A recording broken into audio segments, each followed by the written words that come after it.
রাত্র 2টার পরে যদি আমার আপনার ঘুম ভেঙে যায়, তাহলে আল্লাহ পাক রব্বুল আলামিনের কাছে দুইটি দোয়া আপনি করবেন। দুইটি দোয়া আপনি যদি করেন, তাহলে ইনশাআল্লাহ আল্লাহ পাক রব্বুল আলামিন আপনার যে কোনো হাজত আমার আল্লাহ পূরণ করে দিবেন। মনে রাখতে হবে, ওই সময় ঘুম ভাঙাটা এটা আল্লাহ পাক রব্বুল আলামিন স্বয়ং আমার আল্লাহ আপনাকে মেসেজ দিয়েছেন। আর ওই সময় আপনি আল্লাহ তাআলার কাছে যা চাইবেন আমার আল্লাহ তাই দিয়ে দিবেন আপনাকে।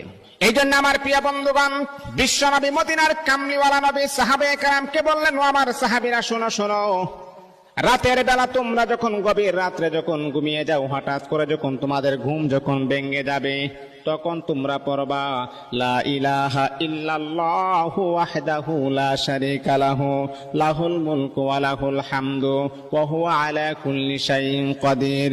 আলহামদুলিল্লাহ, সুবহানাল্লাহ, ওয়া লা ইলাহা ইল্লাল্লাহু আল্লাহু আকবার, লা হাওলা ওয়া লা কুওয়াতা ইল্লা বিল্লাহ।